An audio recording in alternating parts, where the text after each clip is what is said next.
Kalau makmumnya jumlahnya satu orang, maka kalau makmum jumlahnya cuma satu orang saja, maka sholatnya di samping imam persis.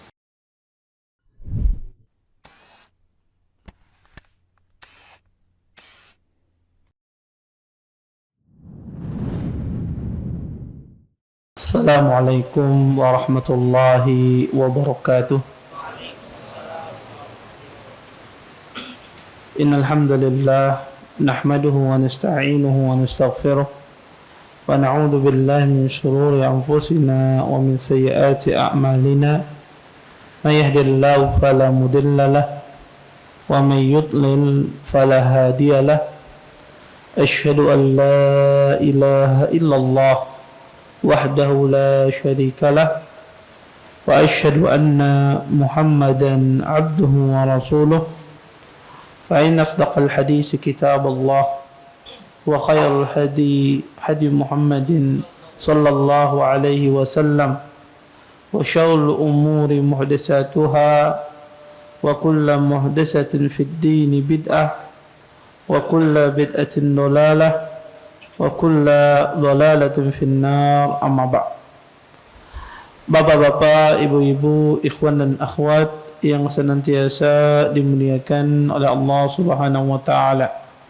Alhamdulillah, segala puji bagi Allah Subhanahu wa taala dengan limpahan nikmat yang begitu besar, di antaranya nikmat iman, nikmat Islam, nikmat kesehatan, sehingga kita semua diberikan kemudahan oleh Allah Subhanahu wa taala untuk bisa berhadir di majelis ilmu.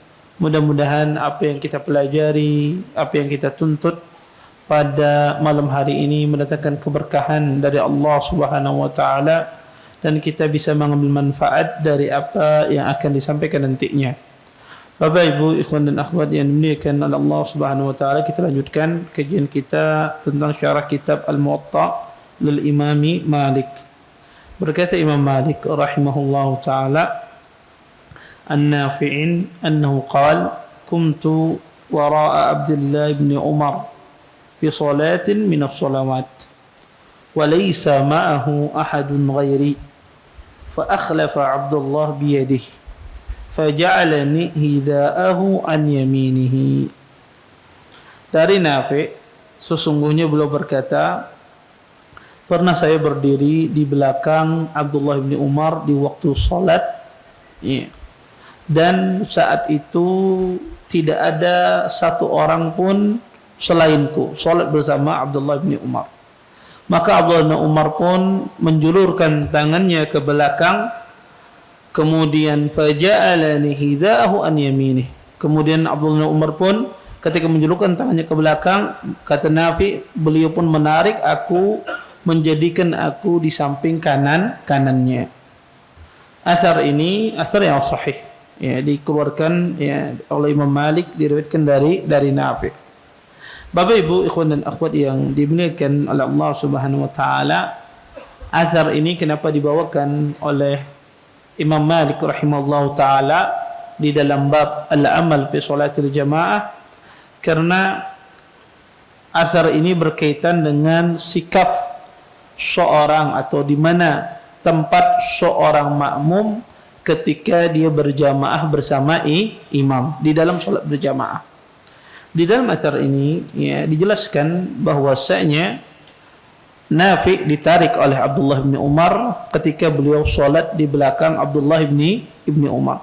Salat di belakang Abdullah bin Umar dijadikan di samping kanan Abdullah bin Umar. Ini menunjukkan, kata para ulama, pertama, salat berjamaah itu sah walaupun hanya dilaksanakan oleh satu orang imam dan satu orang makmum. Di sini Abdullah bin Umar dan Nabi melaksanakan salat berjamaah. Maka salat berjamaah itu sah walaupun dilaksanakan oleh satu orang imam dan satu orang makmum. Apa dalilnya? Dalilnya adalah hadis Nabi sallallahu alaihi wasallam, "Idza hadatus shalah waliya ummukuma akbarkuma." Kata Nabi SAW, jika telah hadir waktu salat, hendaklah salah satu di antara kalian berdua mengimami. Maka ini menunjukkan salat berjamaah itu sah walaupun makmumnya hanya satu orang, dan ini makmum paling sedikit di dunia. Ya, cuma satu orang yang paling sedikit, sudah tidak ada lagi makmum selain itu. Kemudian Bapak Ibu ikhwan dan akhwat yang dimuliakan oleh Allah Subhanahu wa taala, di dalam hadis ini juga menjelaskan kepada kita tentang posisi para makmum ketika di belakang imam. Maka ada beberapa keadaan ketika seseorang itu sholat berjamaah bersama imam. Pertama, makmumnya jumlahnya lebih dari satu orang. Kalau makmumnya jumlahnya lebih dari satu orang, maka sholat berjamaahnya langsung di belakang imam, shaf. Kalau seandainya jumlah makmumnya lebih dari satu orang, 2 orang, 3 orang, 4 orang, maka sholatnya langsung di belakang imam. Yang kedua, kalau makmumnya jumlahnya 1 orang, maka kalau makmum jumlahnya cuma 1 orang saja, maka sholatnya di samping imam persis, tidak maju dan tidak mundur, di samping imam persis. Apa dalilnya? Di antaranya athar Abdullah bin Umar ini. Kemudian di antara dalilnya adalah hadis Abdullah bin Abbas ketika beliau sholat malam bersama Nabi SAW. Pada saat itu Abdullah bin Abbas, beliau sholat di belakang Nabi, kemudian diputar oleh Nabi SAW, dan beliau jadikan Abdullah bin Abbas berada di samping kanan Rasulullah SAW. Ini menunjukkan bahwasanya sholat kalau makmumnya 1 orang, maka di samping kanan imam. Kalau makmumnya ya lebih dari 1 orang, 2 orang, ini ada khilaf antara jumhur ulama dan Hanafiyah. Jumhur ulama kalau makmumnya cuma 2 orang, kurang dari 3, maka Al-Ahnaf mereka mengatakan sholatnya tidak di belakang imam, tapi sholatnya 1 di samping kanan, 1 di samping kiri. Ya, berdasarkan hadis Jabir.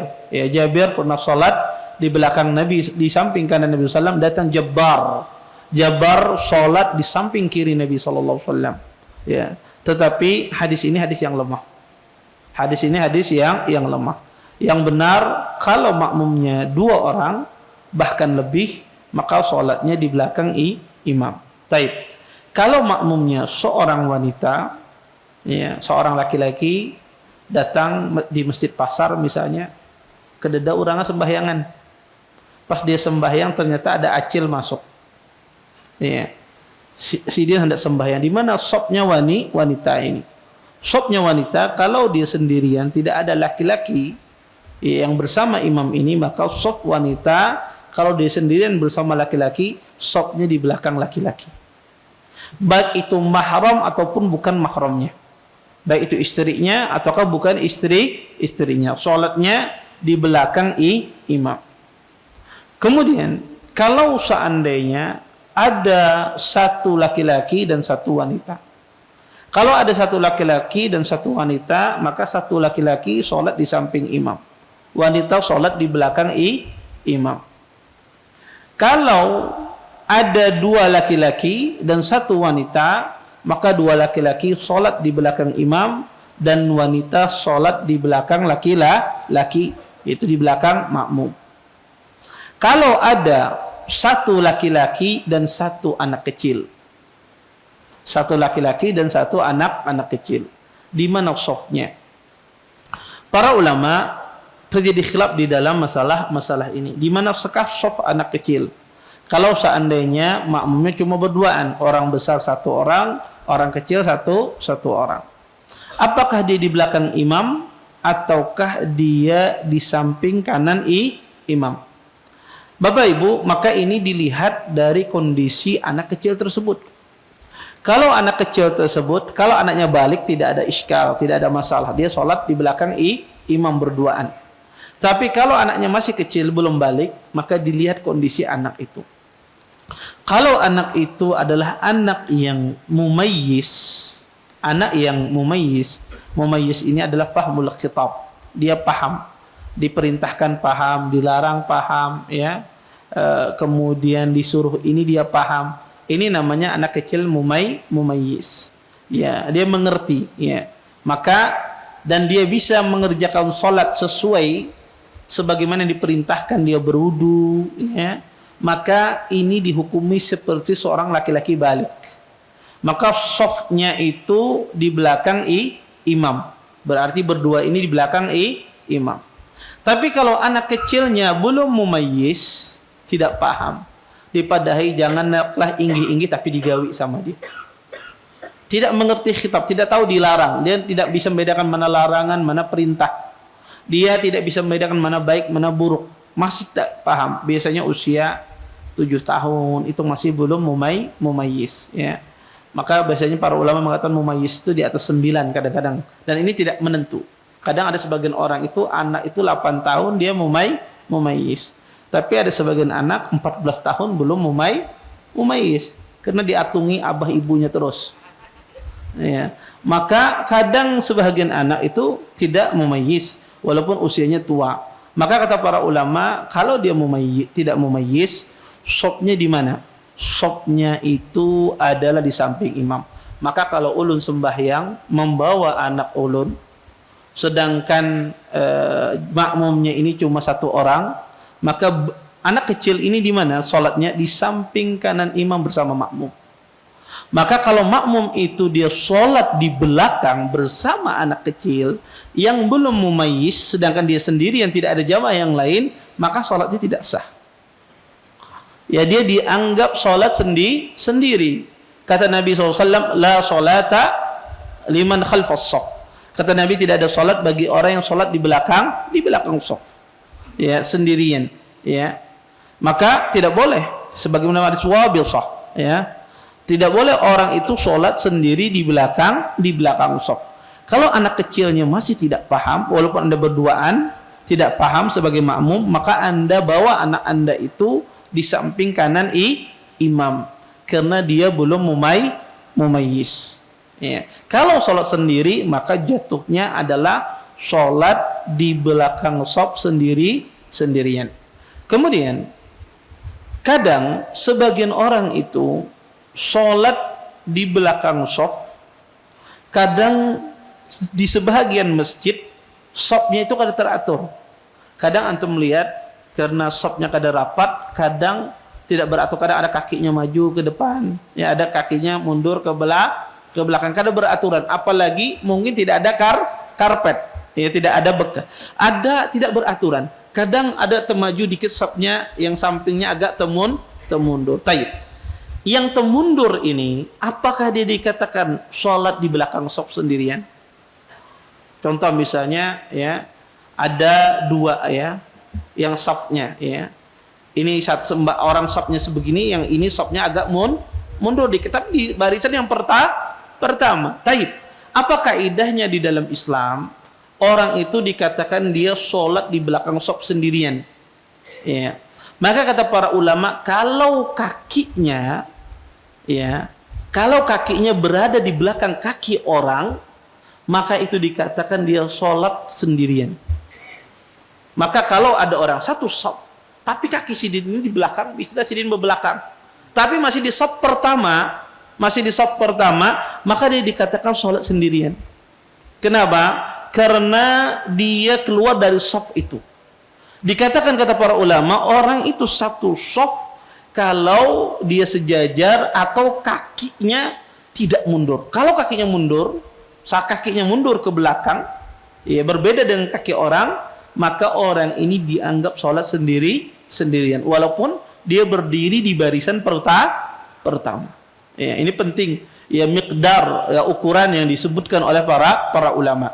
Kemudian Bapak Ibu ikhwan dan akhwat yang dimuliakan oleh Allah Subhanahu wa taala, dan dari hadis Abdullah bin Abbas ini, dari hadis Abdullah bin Umar ini, di sini dijelaskan bahwasanya Abdullah bin Umar menarik Nafi di samping kanan beliau.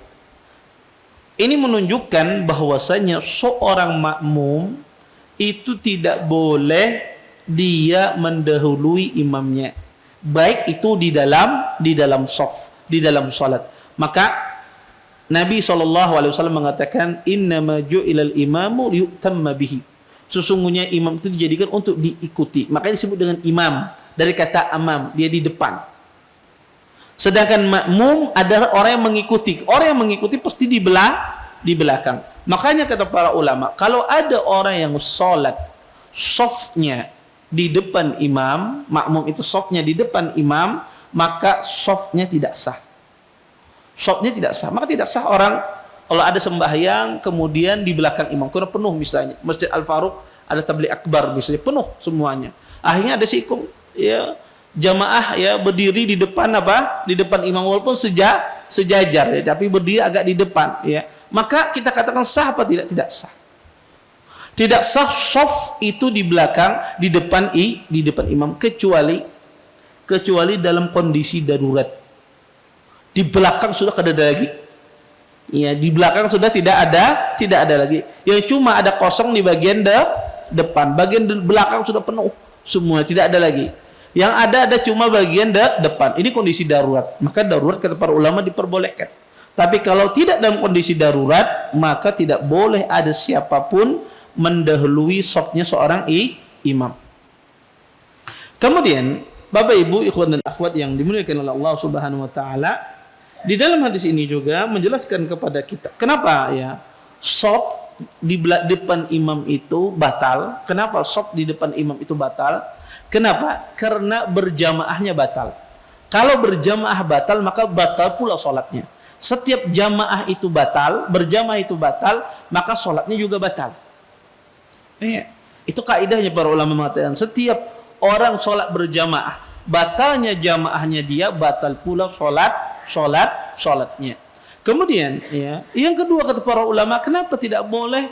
Karena tidak mungkin kan mengikuti imam. Kalau Anda di depan, siapa yang mengikuti imam? Kalau Anda di depan, apalagi tidak mendengar suara imam, tidak bisa mengikuti imam. Oleh karena itu kata para ulama, batal salatnya. Kemudian para ulama membahas tentang masalah menjadikan seorang makmum itu di samping kanan. Maka para ulama tidak ada masalah kalau itu laki-laki. Terus bagaimana kalau seandainya wanita itu sholatnya di samping laki-laki? Asalnya wanita itu sholatnya di belakang laki-laki, ya. Sebagaimana disebutkan dalam sebuah hadis, ya, hadis Nabi SAW, hadis Anas. Kata Anas, faqama alaihi Rasulullah sallallahu alaihi wasallam wa safaftu ana wal yatimu wara'ahu wal ajuzu min wara'ina fa shalla lana rak'atain summa sarafa sallallahu alaihi wasallam. Kata Anas, pernah suatu hari Nabi SAW berdiri untuk sholat, dan ya saya berdiri sama orang yatim di belakang Nabi. Wal ajuz, dan wanita itu di belakang kami sholat. Ini menunjukkan shaf wanita itu di belakang laki-laki. Terus bagaimana hukumnya kalau ada shaf wanita di samping laki-laki? Sah apa tidak sholatnya? Ulama sepakat kalau wanita itu shafnya di samping laki-laki dibatasi dengan hijab. Ada hijab pembatas antara laki-laki dengan wanita, seperti dinding misalnya atau tembok dan semisalnya. Misalnya Masjid Al-Faruq, separuh dari masjid ini berdampingan adalah wanita misalnya. Ya, di saf awal ini separuhnya wanita, tapi dipisah dengan tembok atau dengan hijab. Ahlul ilmu mengatakan sepakat boleh, tidak ada masalah. Ya, walaupun afdalnya adalah saf wanita itu di belakang. Tetapi yang jadi masalah adalah kalau tidak dipisah dengan hijab. Ada wanita sholat, kemudian di sampingnya laki-laki. Ya, ini apa hukumnya? Maka hukumnya adalah tidak boleh. Ya, tidak boleh. Menyelisih sunnah Nabi SAW. Bagaimana hukum sholatnya? Kalau dikatakan tidak boleh, terus bagaimana hukum sholatnya? Sholatnya khilaf ulama. Madhab Abu Hanifah mengatakan sholatnya batal. Jumhur ulama wallahu alam mereka mengatakan tidak batal. Pendapat yang paling rajih dalam masalah ini adalah wallahu alam sholatnya tidak batal. Tapi itu tidak boleh. Ya, itu tidak boleh. Itu larangan. Ya, dari sisi lain larangan. Tetapi masalah batal dan tidak batal itu masalah lain. Tapi perbuatan tersebut tidak boleh dilakukan. Ya, itu sama saja seseorang yang mencuri baju orang hendak sembahyang. Ya, atau mengambil peci orang. Ya, setumpat nah kada bisi peci. Ya, kelihatan ustaz dia supan ambil peci kawan sembahyang dia. Ya, dia sholat mengambil peci orang, apa hukum? mengambil peci orang, peci curian digunakan untuk sholat. Ini pencurinya mencuri peci digunakan untuk sholat. Berpahala yang dicuri ini. Digunakan untuk sholat. Apa hukumnya? Kita katakan sholatnya sah apa tidak? Sholatnya sah, tapi dia berdosa. Berdosanya dari sisi apa? Dia mencuri. Sama seperti ini. Dia tidak boleh sholat. Wanita tidak boleh sholat di samping laki-laki. Tapi masalah dia sah atau tidak itu masalah lain. Ya, tapi tidak boleh seorang wanita sholat di samping laki-laki. Kemudian Bapak Ibu ikhwan dan akhwat yang dimuliakan oleh Allah Subhanahu wa taala, kita lanjutkan hadis berikutnya. Berkata Imam Malik rahimahullah taala, an Yahya ibn Sa'id anna rajulan kana ya'ummu nasan bil aqiq fa arsala ilayhi Umar ibn Abdul Aziz fanaha. Qala Malik wa innama nahahu li'annahu kana la yu'raf abuh. Berkata Imam Malik dari Yahya ibn Sa'id, ada seorang laki-laki mengimami sekelompok orang di Wadi Aqiq, di Wadi Aqiq. Fa arsala ilaihi Umar ibn Abdul Aziz, maka Umar pun mengutus seseorang untuk melarang orang ini mengimami manusia di Wadi Aqiq tersebut. Berkata Imam Malik, dan sesungguhnya Umar bin Abdul Aziz melarangnya karena tidak diketahui imam ini siapa bapaknya. Bapak Ibu ikhwan dan akhwat yang dimuliakan oleh Allah Subhanahu wa taala, asar Umar bin Abdul Aziz ini berbicara tentang masalah ada seseorang mengimami manusia di Wadi Aqiq. Wadi Aqiq itu ada 3, ya. Ada tempatnya yang paling tinggi, ya. Paling tinggi Wadi Aqiq itu berada dekat miqat.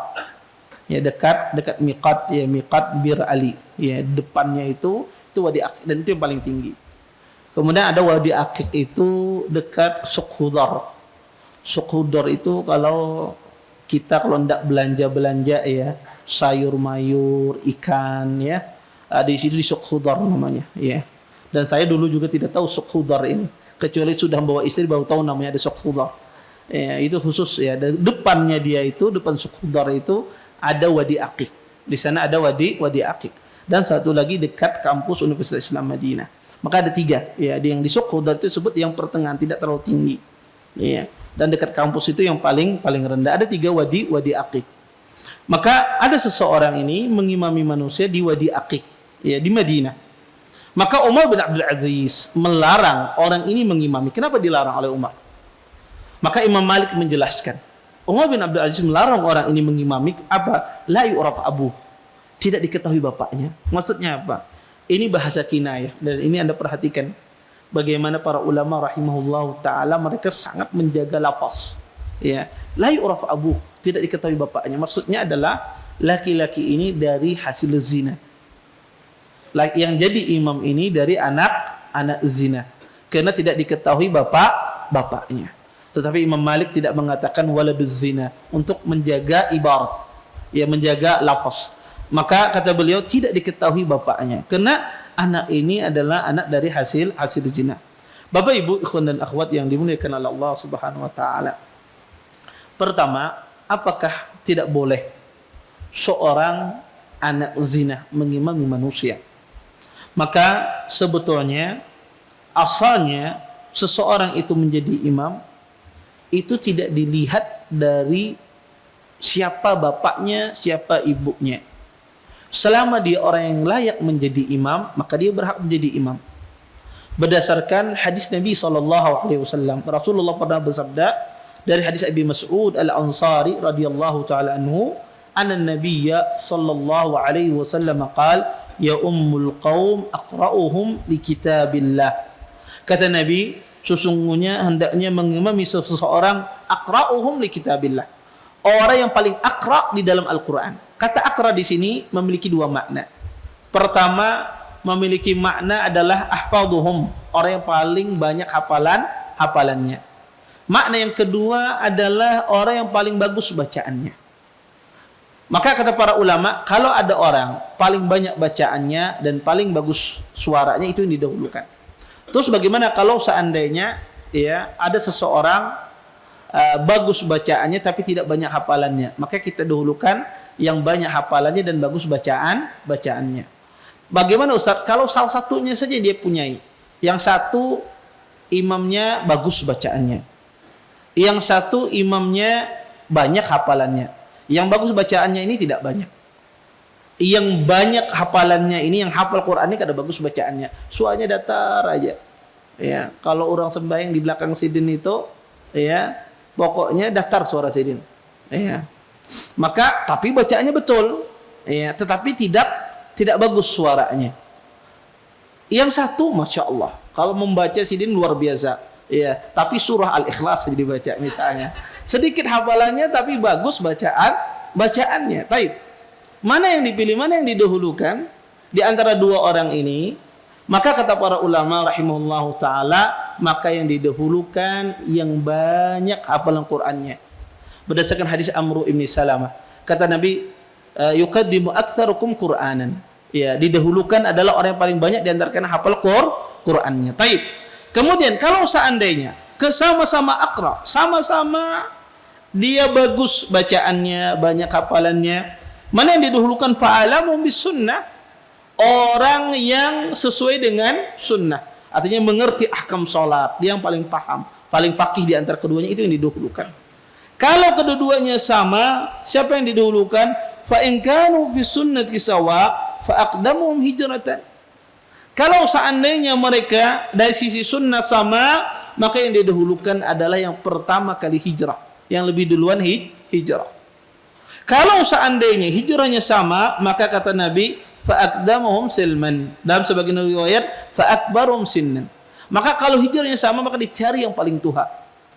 Dicari yang paling tua. Makanya kalau ada orang tua disuruh jadi imam, jangan kada mau. Ya, karena dia yang diutamakan, ya.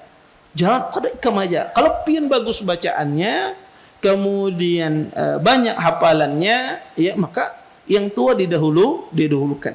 Ya. Kemudian, ya, maka kata para ulama itu tahapan-tahapan. Maka Nabi SAW tidak mengaitkan tahapan-tahapan ini dengan apa? Dengan masalah status orang. Entah itu dia anak zina, entah itu dia anak siapa, bapak ibunya. Maka seseorang tidak menanggung dosa orang tuanya. Makanya ada pepatah mengatakan, madara Ikrimah bi kufri abih. Sesungguhnya Ikrimah, tidak ada yang memudaratkan Ikrimah akibat kufurnya bapaknya. Ikrimah bapaknya adalah Abu Jahal. Ikrimah seorang sahabat Nabi SAW. Kata Nabi SAW, kufurnya Abu Jahal tidak memudaratkan Ikrimah, tidak ada hubungannya. Iya. Maka kata para ulama, seharusnya yang menjadi imam itu adalah sebagaimana disampaikan oleh Nabi SAW. Tetapi kenapa Umar bin Abdul Aziz, seorang khalifah, kenapa beliau larang? Maka pertama, di dalam athar ini tidak dijelaskan sebabnya. Di dalam athar yang kita baca ini tidak dijelaskan sebabnya, sehingga kita dapati para ulama banyak mentakwil perbuatan-perbuatan yang dilakukan oleh Umar bin Abdul Aziz. Di antara taujih, ya, di antara sebab yang disebutkan oleh para ulama, dan ini yang saya rasa yang lebih mendekati, Umar bin Abdul Aziz melakukan demikian. Pertama, beliau adalah seorang khalifah. Kemudian yang kedua, seorang khalifah, dia berhak menentukan seorang imam dan memecat seorang imam kalau dia lihat di situ ada maslahat dan ada mudarat.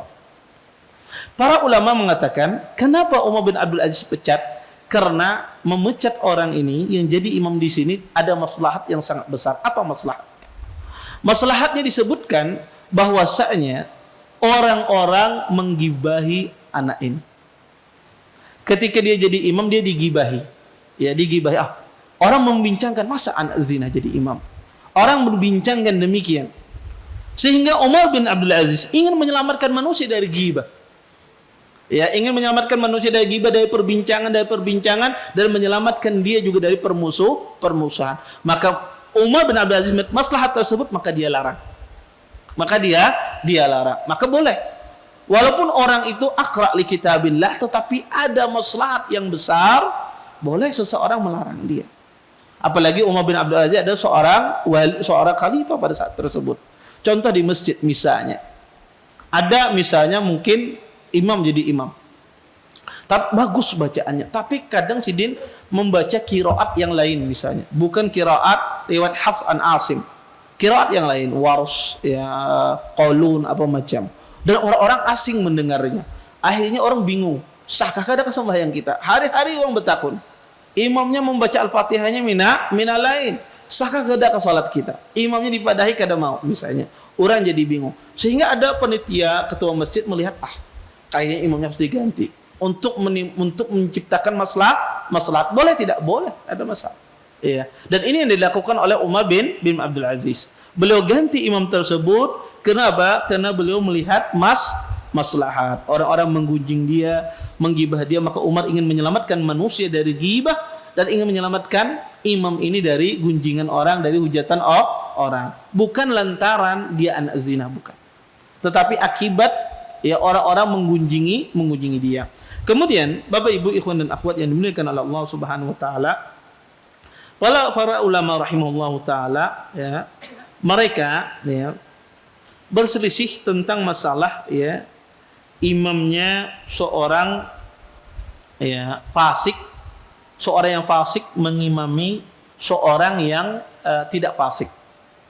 Para ulama mengatakan sah tidak kalau ada orang fasik mengimami orang yang tidak fasik. Contoh misalnya, orang itu suka main judi.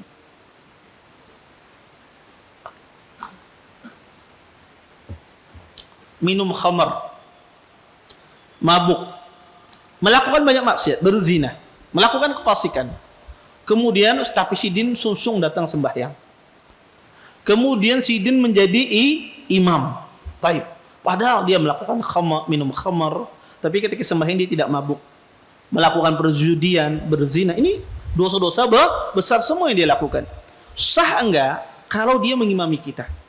Kita kebetulan sholatnya di belakangnya. Sah tidak kalau dia mengimami kita? Terjadi khilaf di kalangan para ulama dalam masalah ini. Sah tidak imamnya orang fasik ketika mengimami seorang muslim? Maka ada beberapa pendapat. Pendapat yang pertama ya mengatakan tidak sah. Dan ini pendapat Imam Malik rahimahullah taala. Bahwasanya tidak sah seorang fasik mengimami seorang yang selain fasik.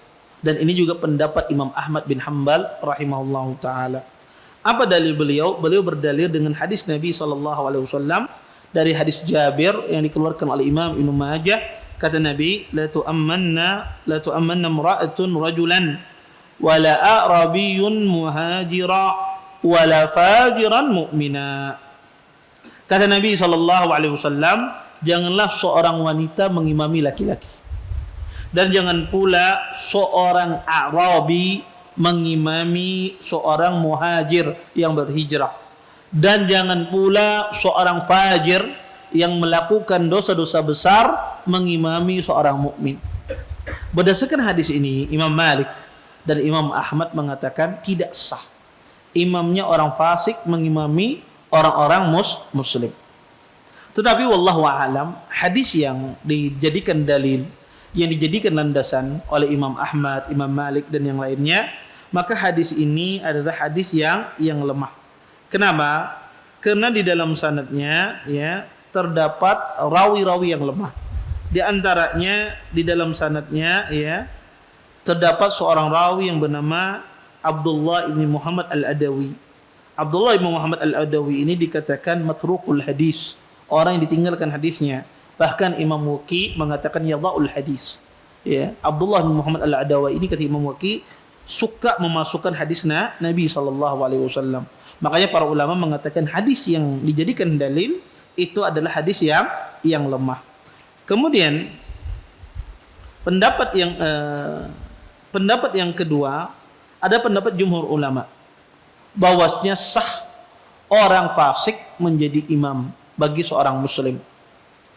Apa dalil mereka? Mereka berdalil dengan keumuman hadis Nabi SAW. Rasulullah bersabda, ya ummul qaum aqra'uhum li kitabillah. Kata Nabi SAW, hendaklah mengimami suatu kaum adalah orang yang paling fasih bacaannya. Karena bisa jadi orang yang fasik itu bisa jadi dia fasih bacaannya. Bahari belajar Al-Quran, dia baca Quran bagus bacaannya, tapi qadarullah tumbuh besarnya dia bermaksiat kepada Allah. Kemudian yang kedua kata jumhur, ada hadis yang secara gamblang mengatakan sah imamnya orang fasik. Apa hadisnya? Dari Abi Dzar. Kata Nabi SAW, nanti ada seorang imam, nanti di akhir zaman kata Nabi, ada seorang imam jaur, imam yang zalim. Kata Nabi, yuakhiruna shalah an waqtiha, suka mengakhirkan salat dari waktunya. Artinya keluar waktunya sudah dia salat. Ini luar biasa, imam ini salatnya bukan pada waktunya. Ini kefasikan yang luar biasa. Ini dosa yang sangat besar, menjadikan salat itu habis waktunya baru dia salat. Kata Nabi, akan ada nanti di akhir zaman seorang imam yang mengakhirkan salat dari waktunya. Kemudian kata Nabi sallallahu alaihi wasallam, "Shalli sholati li waqtiha, fa in adraktaha ma'ahum fasalli, fa innaha lakanafilah." Kata Nabi sallallahu alaihi wasallam, salatlah engkau sesuai dengan waktunya. Tapi jika engkau mendapati imam itu salat, maka salatlah bersama mereka. Bagi engkau salat sunnah. Bagi engkau itu adalah salat sunnah. Nabi SAW mengatakan salatmu tidak sah, tidak. Tapi Nabi mengatakan salatmu sah, tapi salat sunnah, karena dia sudah salat wajibnya berdahulu. Ini menunjukkan bahwasanya imam yang fasik itu sah, ya, kalau dia menjadi imam. Walaupun ya di dalam syariat hendaknya imam itu dipilih orang yang saleh, orang yang bertakwa, ya, sehingga ya orang itu tidak menjadi perbincangan, ya. Tetapi kalau terjadi demikian, maka salatnya sah, ya. Kemudian ada satu masalah lagi yang dijelaskan oleh para ulama, hukum imam orang yang badui. Ya, orang badui itu adalah orang yang tidak hidupnya suka berpindah-pindah dari satu tempat ke tempat lain, tidak menetap. Dan dia tidak bergaul dengan manusia, orang Arab badui, sehingga badui ini memiliki jafa. Jafa itu keras dalam bermuamalah. Ya, maka Anda kalau melihat orang Arab badui ini tingkah lakunya macam-macam. Ya, makanya kadang Nabi SAW kadang ditarik kerah Nabi SAW oleh Arab badui, ya, macam-macam, ya. Sampai sekarang Anda bisa lihat, ya, di Madinah itu sering kita menemui Arab badui. Kadang-kadang tingkah lakunya macam-macam. Pernah menemui, ya, ada orang Arab badui, ya, dia nyetir mobil. Kemudian lampu ratingnya itu rating kanan. Seharusnya kalau rating kanan belok kanan, tapi dia belok kiri, hampir tertabrak orang di belakangnya. Ditanya, kenapa ente rating kanan nggak rating kiri, belok kiri? Anda ngasih tahu antum di kanan tuh nggak ada mobil, kata dia. Ya. Kadang muamalah, ya, dia memiliki jafa, sifat yang karena kurang bermuamalah mereka, sehingga ya kadang tidak mau ikut aturan. Ya. Kadang lampu merah diterobos di tingkat polisi, saya melihat, ya, ditangkap oleh polisi. Kenapa kamu lewat lampu merah? Saya lagi kecil nggak ada lampu merah ini. Kamu juga nggak ada, kok bisa ada sekarang, kata dia. Ini betul. Dia hidupnya demikian. Ya, dia kepolosannya demikian. Makanya para ulama membahas apa hukum, ya, orang badui ini mengimami, ya, orang-orang kota atau mengimami orang-orang yang tidak badui.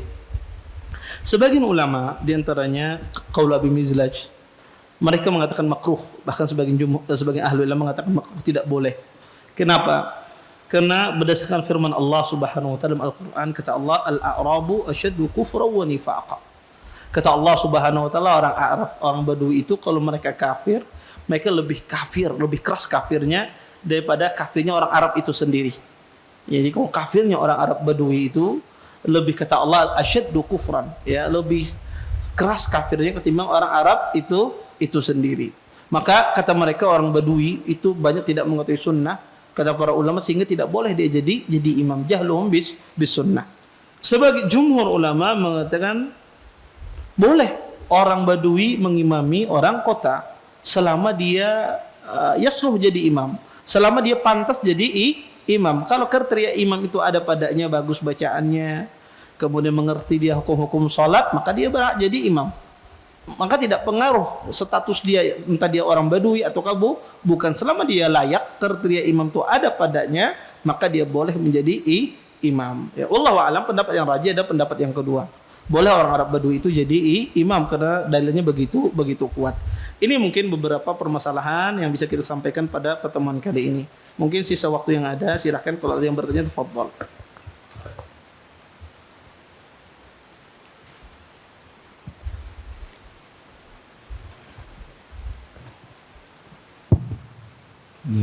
Jadi masyhur di tempat kita Ustadz, apa namanya, kalau misalnya sholat berjamaah itu 2 orang, makmumnya itu mundur ke belakang sedikit, bahkan berada di belakang imam persis gitu. Apa hukumnya bagi imam dan makmum? Terus masih berhubungan yang pertama tadi Ustadz, kalau misalnya kejadian Ustadz, 2 orang, 1 orang imam, 1 orang makmum, sholat di belakang imam persis, terus ada yang masbuk Ustadz. Nah, tapi masbuk dari rakaat kedua atau ketiga masuk, berdiri di samping di belakang imam juga gitu, jadi 2 orang gitu. Nah, jadi yang pertanyaan yang pertama tadi, sebelum ada yang masbuk itu bagaimana hukum salatnya bagi imam dan makmum Ustaz? Iya. Jazakallahu khairan. Jazakumullah khairan atas pertanyaannya. Pertanyaan yang pertama, sebagian orang sholat ketika makmumnya cuma satu, agak mundur sedikit dari imam. Bagaimana hukum status sholatnya? Status sholatnya sah saja insya Allah, tidak ada masalah. Tetapi kita katakan itu menyisi sunnah, menyisi yang afdal. Walaupun ada sebagian pendapat demikian ya. Tapi pendapat ini pendapat yang syadz. Mereka mengatakan berdalil bahwasanya namanya makmum, dia sehingga memungkinkan dia iqtida, maka dia harus mundur sedikit. Karena namanya imam itu di depan, dia berdalil dengan sisi bahasa. Tapi ini pendapat-pendapat yang tidak dianggap. Kenapa? Karena bertentangan dengan hadis Nabi SAW dengan kasus Abdullah ibni Abbas. Ya.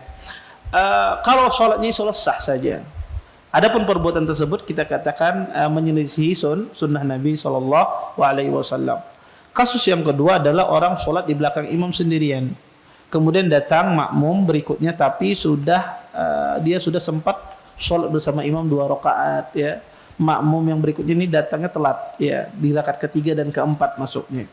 Maka bagaimana hukum sholat orang tersebut? Kalau dia sholat dengan tahu tidak boleh sholat di belakang shaf, itu tidak boleh, kemudian dia sholat, maka sholatnya tidak sah makmum tersebut. Adapun sholat imam sah saja ya, sholat imam sah saja, tapi sholat makmum itu tidak sah karena dia sholat sendiri di belakang shaf. Kalau dia tidak tahu, wallahu a'lam, ahlul ilm mengatakan kalau orang itu tidak tahu, afdalnya dia ulang. Ya, afdalnya dia ulang. Ya, sholatnya tersebut. Adapun sholat makmum yang masbuk tidak ada masalah. Sholat makmum yang masbuk itu tidak ada masalah. Adapun sholat orang tadi, kalau dia mengerti, maka dia menambah 2 rakaat. Contoh, di 2 rakaat pertama tadi dia di belakang imam sendirian. Kemudian di rakaat ketiga dan keempat ada orang yang menemani dia di belakang. Maka yang batal itu 2 rakaat pertama tadi. Rakaat ketiga dan keempatnya dia sah.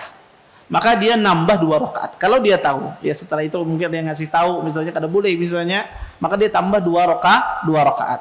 Tapi kalau sudah lama kejadiannya apa macam, hendaknya dia ulang sholat yang dia sholat sendirian di belakang imam tersebut. Wallahu a'lam. Baik. Ada lagi yang lain? Di belakang, kiri baru tengah kanan ya, mudah. Kalau Ustaz, jadi mau nanya terkait dengan beberapa bulan yang lalu itu kan ada saf yang anak kecilnya tidak boleh di depan ya, melewat anak kecil pun tidak boleh di depan imam. Nah kebetulan ada kejadian misalkan kita lengah menjaganya, dia lewat di depan, itu gimana jadi Ustaz? Kalau sholat ya, kalau ada anak kecil sholat di belakang imam, maka boleh gak digeser? Boleh, tapi dengan minta izin sama dia. Kalau anak kecil itu misalnya dia kebetulan sholat di belakang imam, ini ada kasus anak kecil sholat di belakang imam, ada kasus anak kecil mengganggu imam ya sholat. Kalau anak kecil itu sholat di belakang imam, maka kita minta izin sama dia untuk digeser, karena itu haknya dia.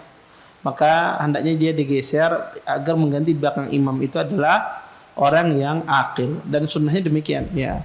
Anak kecil kita minta izin, dan disunnahkan kita minta izin karena anak kecil itu punya hak ya. Jangan sampai haknya itu tidak dikasih tahu ya. Makanya Nabi SAW ketika ada tamu datang, di samping kiri Nabi Al-Asyakh Khalid bin Walid ya, dan sahabat-sahabat yang lain, pembesar sahabat. Di samping kanan Nabi itu anak kecil. Ketika datang tamu ini duduk samping kanan Nabi anak-anak kecil, ya, gengnya Abdullah bin Abbas, Anas bin Malik dan seterusnya. Di samping kiri Nabi ini adalah Khalid bin Walid, sahabat-sahabat yang mulia, Umar dan yang lain. Kemudian Nabi SAW saqil qaum akhirum syurban. Ya, Nabi SAW pun menuangkan air minum. Menuangkan air minum. Maka sunnahnya dimulai dari bagian kanan. Tetapi di bagian kanan ini anak kecil, dan sunnahnya juga dalam memberikan minuman itu adalah didahulukan yang besar. Tapi yang besar di samping kiri, yang kecil di samping kanan. Maka Nabi SAW pun agar tidak menghilangkan hak anak kecil ini, Nabi minta izin sama Abdullah bin Abbas. Kata Nabi, ata'dzanu li sahibikum, kata Nabi, apakah engkau mengizinkan saya mengasihkan kepada orang di samping kiri saya? Apa kata Ibn Abbas? La wallahi ya Rasulullah. Kata, tidak, demi Allah ya Rasulullah, saya tidak mengizinkan satu orang pun ya yang mendahului saya. Karena Abdullah bin Abbas ingin dia mengambil berkah dari apa yang dituangkan oleh Nabi sallallahu alaihi wasallam. Nabi pun tersenyum, kemudian Nabi tuangkan, kemudian dikasihkan kepada Abdullah bin Abbas. Maka Nabi mengajari kita anak kecil itu punya hak. Maka kita izin sama dia, ya, izin sama dia. Karena kesalahan kadang-kadang sebagian orang itu tidak memperhatikan hak anak kecil. Ya, kadang ada di rumah kita tamu bermain. Ada datang keluarga kita atau teman kita bertamu membawa anak, kadang mengambil mainan anak kita. Kadang-kadang rebutan itu. Kadang sikap tuan rumah apa? Anaknya disuruh mengalah biasanya, ya. Ya, Kak, pinjami aja anak. Anaknya nangis. Ya, itu mainan aku. Inyamis tomat. Maka kadang-kadang anaknya disuruh mengalah, itu keliru sebetulnya. Tapi jelaskan itu adalah hak kamu. Boleh nggak kamu pinjamkan? Ya. Kada boleh baik. Tawar-menawar kita dengan dia. Orang tua tahu menawar. Dia tahu menawar. Kada boleh baik. Abah tuh kakak yang hanya mulai kap. Kada mau 3 buting mau. Mau aja kalau 3 buting. Harus tahu menawar, tapi dia harus dikasih tahu haknya. Itu adalah anak kecil. Ya, tidak boleh kita itu bentuk tarbiyah, sama mentarbiyah seorang anak. Maka kalau ada anak kecil di depan, maka minta izin. Kalau dia kada mau apa macam, kita geser. Ya, karena orang besar di depan. Kemudian kalau ada anak kecil mengganggu di depan, lepas misalnya, ya, lepas apa sikap kita? Sebetulnya kalau anak lewat di depan shop itu tidak membatalkan shop. Ya, tidak membatalkan shop. Shop itu tidak ada batal kalau dilewati oleh anak-anak, karena itu dia di dalam shop, tidak membatalkan orang lewat. Tetapi ya, kalau anak itu lepas dari penjagaan, apa yang harus kita lakukan? Ya, kalau dia seandainya dia mengganggu orang sembahyang dan semisalnya, apa yang harus kita lakukan? Maka kita gendong anak itu. Ya, kita gendong. Kalau seandainya tidak bisa, anaknya gagah yang mengharuskan kita membatalkan sholat, maka batalkan, tidak ada masalah. Membatalkan sholat, ya, demi orang tidak terganggu dengan anak tersebut. Ya, apang semua dipukulinya tepok misalnya. Ya, semuanya lewat, ya. Maka dia mengganggu orang yang lain. Maka diambil anak tersebut, ya, kita batalkan sholat kita. Sehingga kekhusyuan tetap terjaga di dalam sholat. Wallahu a'lam. Baik. Ada yang betul?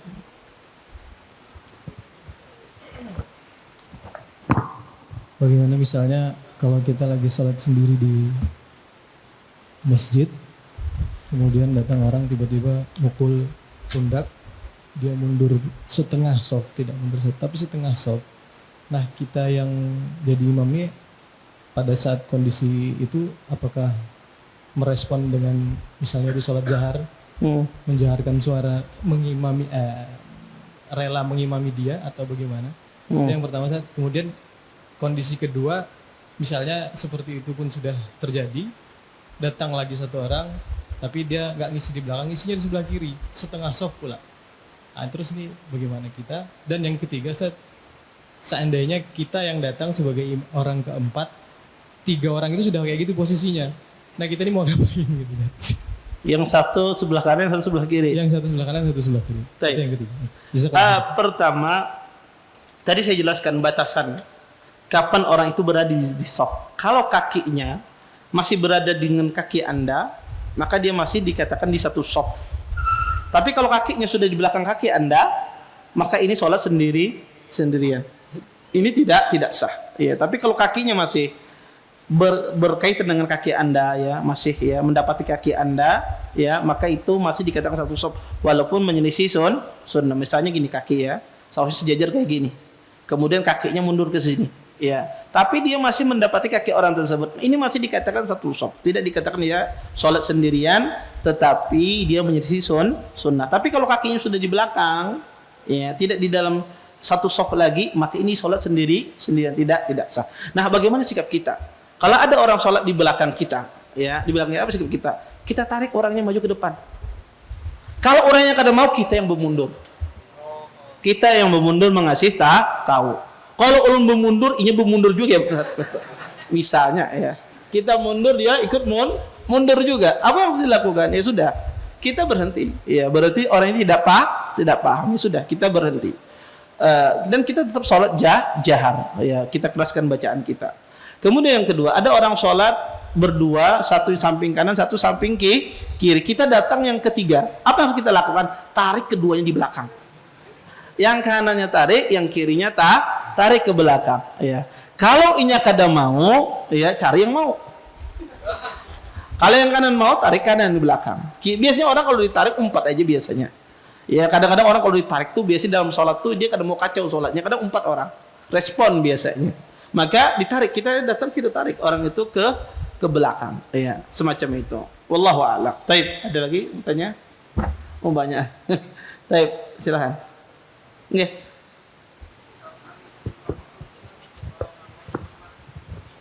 Pakai jimat. Wah, Jimat. Gimana Ustaz? Apakah sah jika jadi imam? Jazakallah. Iya. Kalau antum tahu imam itu pakai jimat, jangan salat di belakangnya. Kalau antum tahu dia pakai jimat, pakai apa macam-macam, jangan salat di belakang, cari masjid yang lain. Ya. Tapi kalau qadarullah tidak tahu sebelumnya, maka wallahu alam ya insyaallah sah saja salat di belakangnya. Tapi kalau sudah tahu tidak boleh salat di belakangnya demikian. Ya imam-imam yang melakukan kesyirikan misalnya demikian. Maka jangan salat di belakangnya. Wallahu alam. Baik. Waalaikumsalam. Misalkan kita sholat masbuk, masuk ke masjid, ternyata saf pertamanya udah penuh, kemudian kita saf belakang sendirian. Jadi berharap ada yang masbuk lagi kan. Ternyata setelah selesai sholat, nggak ada yang datang. Sendiri aja, itu yang pertama. Apa hukumnya? Yang kedua, misalkan kita sholat sunat berjemaah dengan istri, tapi posisinya sejajar, bagaimana hukumnya? Iya. Pertama, kalau kita shopnya penuh, sebetulnya kalau shopnya penuh, kalau memungkinkan berdiri di samping imam, soalnya berdiri di samping imam. Kalau penuh semua, tapi memungkinkan. Tapi bisa jadi nggak memungkinkan dia maju ke shop karena shopnya panjang misalnya. Tidak memungkinkan dia maju. Kalau hendak maju pun mungkin dihalangi oleh sebagian orang mungkin. Maka kalau sudah keadaannya tidak memungkinkan, tidak ada celah kita masuk di shop-shop tersebut, maka insya Allah sholat dalam kondisi semacam ini sah saja. La yukallifullahu nafsan illa usaha. Allah tidak membanding seorang sesuai dengan kemampuannya. Ini kondisi apa? Tidak ada lagi shop yang kosong. Ya, tidak lagi, dia cuma dapat satunya sendirian di belakang. Maka kalau kondisinya demikian, insya Allah tidak mengapa. Ini dalam kondisi ya tidak ada lagi cara lain. Dia ingin sholat berjamaah kecuali dapat soft yang kosong di belakang sendirian. Dan insya Allah tidak ada masalah kalau kondisinya semacam itu. Masalah yang kedua, bagaimana sholat berjamaah istri sholat di samping kita, boleh tidak? Menyelisih sunnah. Sholatnya sah tapi menyelisih sunnah Nabi SAW. Sunnahnya wanita sholat di belakang. Kenapa? Karena bisa tidak aman dari fitnah walaupun istri. Iya. Kenapa? Karena istri di samping kita bisa menyebutkan kita terfitnah dengan dia. Iya. Seorang apalagi sholat di sampingnya. Yang jadi fokus jadi ada fokus ya, memikirkan dia kecantikan istrinya dan seterusnya. Sehingga makanya wanita itu disuruh sholatnya di belakang ya, agar tidak menimbulkan fitnah bagi kaum pria. Wallahu a'lam. Baik, ini ada pertanyaan banyak ya untuk membacakan. Ini pertanyaan dari jamaah. Assalamualaikum, mohon izin dua tema Ustadz. Kami baru saja meninggalkan pekerjaan ribawi dengan konsekuensi melepas posisi jabatan fasilitas yang lagi puncak-puncaknya dalam karir. Siap dengan status sosial juga yang berbeda levelnya dengan status sebelumnya di level atas. Saat ini penghasilan kami pun juga terhempas ke dalam titik nadir, terendah bahkan minus. Sebelumnya kami juga telah ditinggalkan buah hati kesayangan. Terkadang ada sisi manusiawi, pintu harapan dan putus harapan, dan ada sangka kepada takdir Allah Subhanahu wa taala atas proses hijrah kami ini. Mohon nasihat Ustadz bagaimana menguatkan hati, keyakinan dan kesabaran dalam keadaan kami saat ini, meyakini janji Allah akan mengganti seseorang yang telah meninggalkan sesuatu yang dilarang dengan yang lebih baik lagi. Bersabar saat ditinggal buah hati dan kesayangan. Bapak Ibu ikhwan dan akhwat yang dimuliakan oleh Allah Subhanahu wa taala. Allah Subhanahu wa taala berfirman dalam Al-Qur'an, Alif Lam Mim. Ahasiban nasu ay yutraku ay yaqulu amanna wa hum la yuftanun. Kata Allah Subhanahu wa taala, Alif Lam Mim. Apakah manusia mengira ketika mereka beriman mereka tidak diuji oleh Allah? Pasti manusia akan diuji oleh Allah Subhanahu wa taala.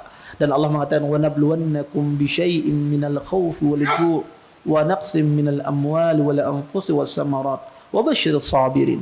Kata Allah Subhanahu wa taala, akan kami uji manusia itu dengan sedikit ketakutan, kelaparan, kekurangan harta, kekurangan jiwa, kekurangan buah-buahan, dan beritakan kabar, kata Allah, bagi orang-orang yang sabar. Maka setiap manusia itu pasti akan diuji oleh Allah Subhanahu wa taala.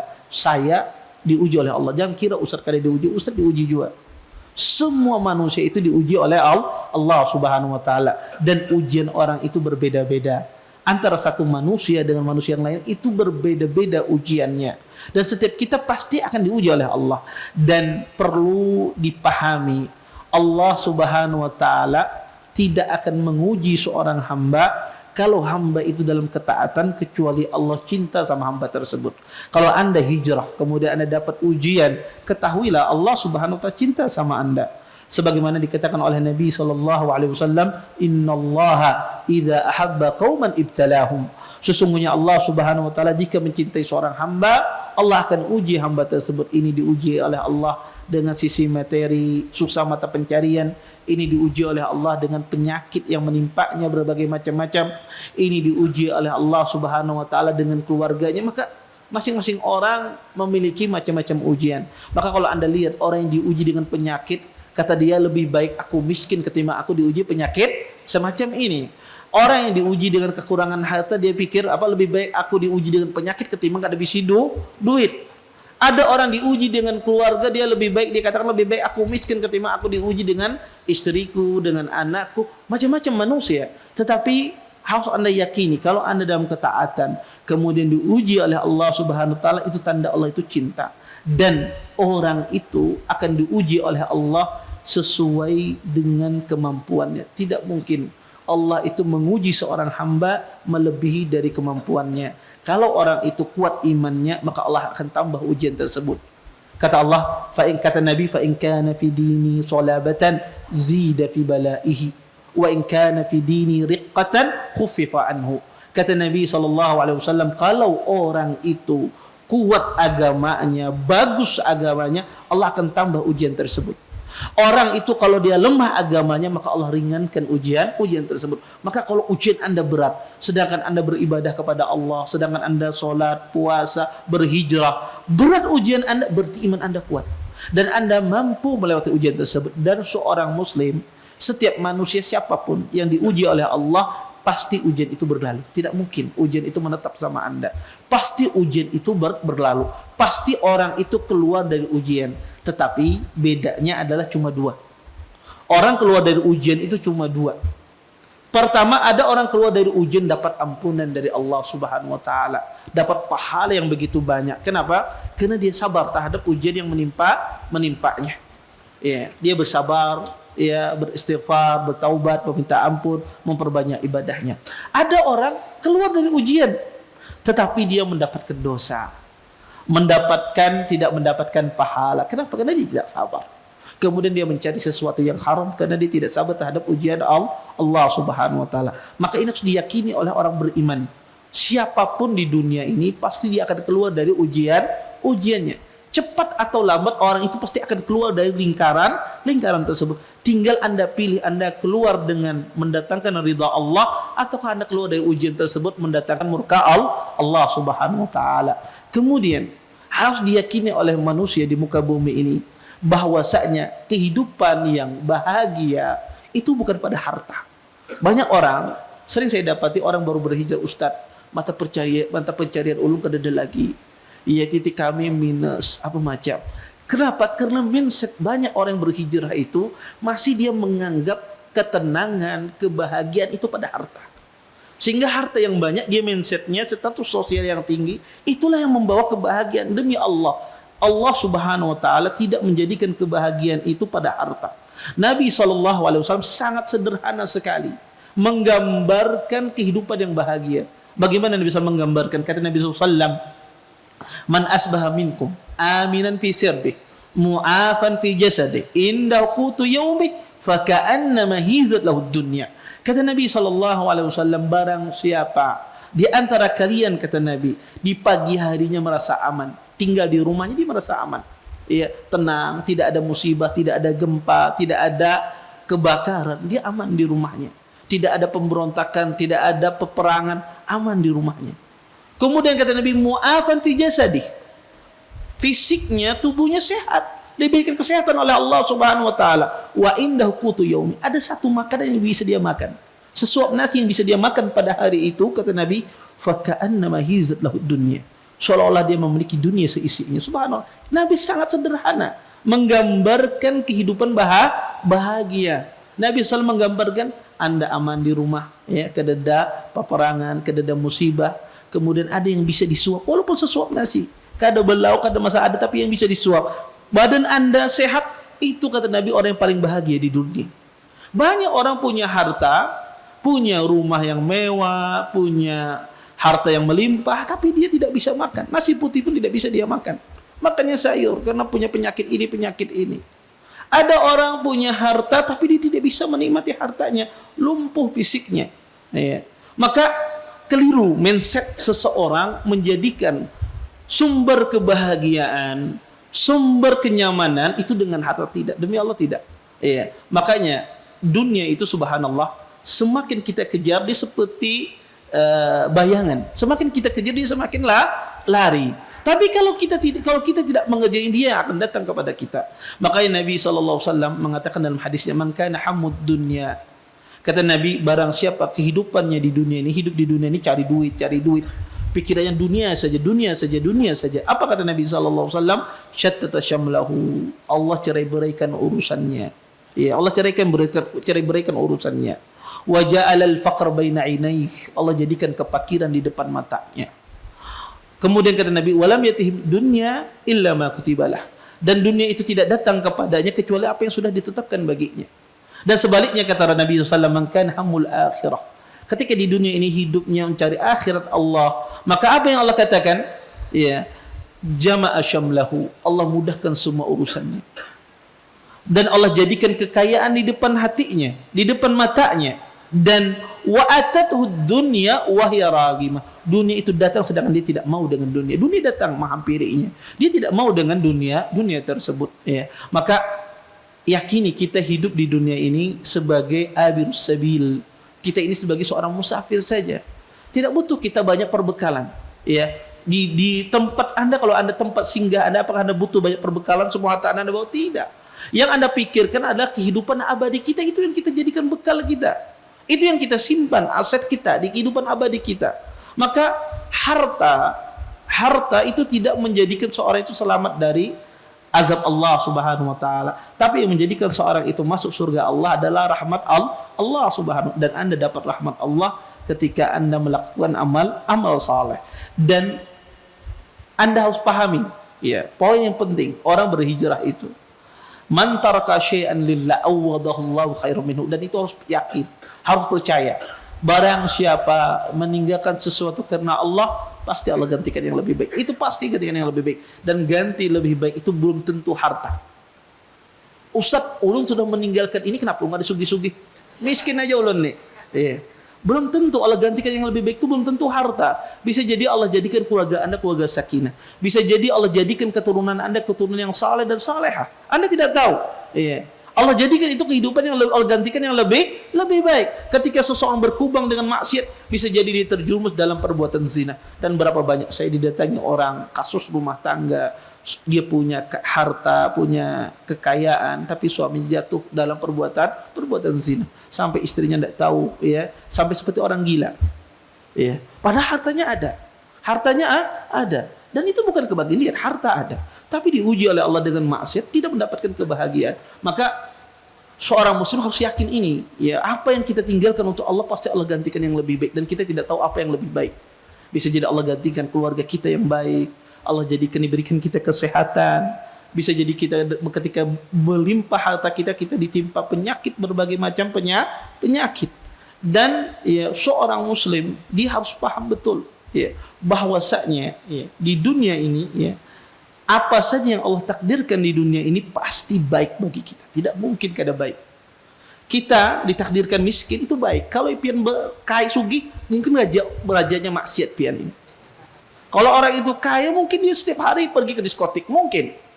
Ya, tapi Allah takdirkan dia miskin agar dia bisa beribadah kepada Allah Subhanahu wa taala. Maka harus diyakini apa yang Allah takdirkan untuk kita itu pasti baik. Dicabut anak kita, dia ambil anak kita, itu pasti baik. Tidak mungkin kada baik. Maka ini penting, ini ditanamkan, ya, bahwasanya apa yang Allah takdirkan itu pasti baik. Kadang kita tahu kebaikan tersebut, kadang kita tidak mengetahui, tapi harus berhusnudzon, berbaik sangka kepada Allah Subhanahu wa taala. Dengan itu seseorang insyaallah kokoh di atas, ya, manhaj. Dan cara menguatkan orang berhijrah itu jangan putus dari menuntut ilmu. Jangan pernah putus dari menuntut ilmu, karena banyak orang itu putus dari menuntut ilmu. Berhijrah, awal berhijrah semangat, di pertengahan putus menuntut ilmu, ya. Banyak orang berhijrah sudah kawin bukahan berataan. Misalnya ada orang, ya, sudah dapat pekerjaan ampih menuntut ilmu. Ini keliru. Karena ilmu itu juga sebab seseorang mendatangkan rezeki. Dan saya subhanallah banyak cerita, ya, kadang-kadang orang itu terputus rezekinya setelah dia menuntut ilmu, hadir di majelis ilmu, dia mendapatkan rezeki, kenal relasi, kenal kawan, cocok bisnisnya, akhirnya berbisnis. Jadi teman kajian, kadang-kadang banyak orang itu mendapatkan rezeki ketika dia hadir di majelis ilmu, ya. Maka jangan putus dari menuntut ilmu, karena rezeki itu akan datang dari arah yang tidak kita ketahui. Mungkin ini yang bisa saya sampaikan. Mungkin pertanyaan yang banyak ini nanti kita lanjutkan di minggu depan. Saya simpan ini pertanyaan, saya akan jawab di minggu depan insyaallah, karena waktunya mepet. Saya tutup dan doa kepada majelis. Subhanakallahumma bihamdika asyhadu an la ilaha illa anta astaghfiruka wa atubu ilaik. Assalamualaikum warahmatullahi wabarakatuh. Terima kasih. Jazakumullah khairan wa barakallahu fikum. Video ini dibuat atas partisipasi dari donasi Anda. Semoga menjadi amal jariah bagi Anda semuanya.